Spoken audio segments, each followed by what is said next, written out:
গতকাল Islamic lawyers কাউন্সিলের তথা জামাত ইসলামের সমর্থনপুষ্ট 7 জন ডেপুটি অ্যাটর্নি জেনারেল এবং 10 জন অ্যাসিস্ট্যান্ট অ্যাটর্নি জেনারেল অফিস থেকে পদত্যাগ করেছে এবং পদত্যাগের কারণ হিসেবে তারা কিছু রাজনৈতিক বিষয় নিয়ে এসেছে, যেটা অনাকাঙ্ক্ষিত। এটা আমরা রাত্রে সোশ্যাল মিডিয়ায় দেখেছি, দেখার জন্য এটার প্রতিক্রিয়ার জন্যই আমরা মূলত আজকে আপনাদের সামনে দাঁড়িয়েছি।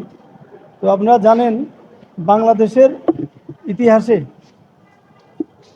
সবসময় অ্যাটর্নি জেনারেল অফিসের সহকারী attorney general, deputy attorney general, অতিরিক্ত অ্যাটর্নি জেনারেল এবং অ্যাটর্নি জেনারেল, এই পোস্টগুলোতে যখনই সরকার পরিবর্তন হয় তখনই এই আইন কর্মকর্তারা স্বেচ্ছায় পদত্যাগ করে চলে যান। এবং এটাও দেখেছি যে ইভেন কি সরকার গঠনের আগেও, নির্বাচন হওয়ার পরেই যখন দেখেছে যে অন্য দল ক্ষমতায় এসেছে, তখন সরকার দলীয় যারা অ্যাটর্নি জেনারেল অফিসের কর্মকর্তা ছিলেন, অ্যাটর্নি জেনারেল সহ, তারা পদত্যাগ করেছেন। তো আমাদের ইন্টারেস্টিং বিষয় হলো, আমাদের যে বন্ধুরা গতকাল পদত্যাগ করেছে, ওনারা এই সরকারের অধীনে আইন কর্মকর্তা হিসেবে 4 মাস কাজ করেছে, বেতন নিয়েছে, সুযোগ সুবিধা নিয়েছে, পদ পদবি ব্যবহার করেছে। করার পরে গতকাল ওনারা 4 মাস পরে ওনাদের মনে হলো যে এখন তো আসলে পদত্যাগ করা দরকার অথবা রিমুভ হবেন। তো এই জন্য ওনারা রাজনৈতিক কিছু বিষয় নিয়ে এসেছে, যেটা খুবই অনাকাঙ্ক্ষিত। আমার কথা হচ্ছে, ওনাদের এই বক্তব্যটা টোটালি পলিটিক্যাল স্ট্যান্ডবাজি, রাজনৈতিকভাবে প্রভাবিত, যেটা আমরা প্রত্যাশা করিনি তাদের কাছ থেকে। আর ওনারা পদত্যাগ কাজ করলেন। এখন আমি অ্যাটর্নি জেনারেল অফিসে একটু অ্যাটর্নি জেনারেল সাহেবকে আপনাদের মাধ্যমে বলতে চাই যে এই 4 মাস যে ওনারা কাজ করলেন, এরা সরকারের পক্ষে কাজ করেছে নাকি সরকারের বিপক্ষে স্যাবোটেজ করেছে? এই 4 মাসের যে যতগুলো ফাইল ছিল, সবগুলো ফাইল যেন এরা একটু খোঁজখবর নিয়ে দেখে। কারণ সরকারের কাছ থেকে বেতন ভাতা সুযোগ সুবিধা সব নিয়ে, আর দিন শেষে 4 মাস কাজ করে দিন শেষে পদত্যাগ করে আবার সরকারের বিরুদ্ধেই অবস্থান নেবে। এতে মনে হচ্ছে যে তারা অ্যাটর্নি জেনারেলের অফিসে সরকারের স্বার্থ রক্ষার জন্য তারা কাজ করেছে বলে আমাদের কাছে মনে হয়নি। কাজে সরকারের বিরুদ্ধেই মনে হয় কাজ করেছে।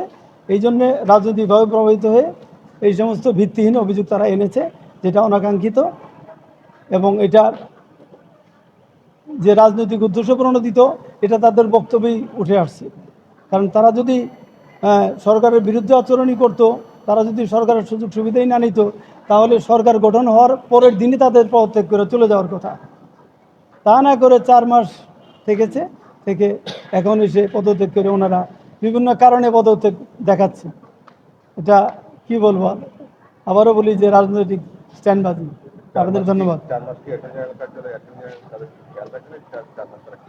এখন এটা তো খেয়াল রাখার বিষয় না, এটা যার যার দায়িত্ব তার উপর অর্পিত। এই দায়িত্বগুলো এখন যখন তারা মানে বিপক্ষে কথা বলেছে, এখন দেখা দরকার যে তাদের যে দায়িত্বে যে কাজগুলো ছিল, এগুলোর ফাইলগুলো মানে আপিলের ক্ষেত্রে নোট দিয়েছে কিনা, আবার সরকারের পক্ষে সংশ্লিষ্টভাবে স্বার্থ রক্ষা করে তারা কাজ করেছে কিনা, এটা তো অ্যাটর্নি জেনারেল অফিসে জানার কথা না, যে ওনারা ভিতরে থেকে বেতন ভাতা নিয়ে সুযোগ সুবিধা নিয়ে সরকারের বিরুদ্ধে অবস্থান করবে। এখন অবস্থান করাতে আমরা বলতে চাচ্ছি যে সবগুলো বিষয় একটু দেখা দরকার।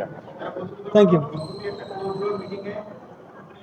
প্রধানমন্ত্রীর সামনে সভাপতি বলেছেন যে এখানে এখনো যারা রয়েছেন তাদের অনেকে নানা দলের রয়েছে।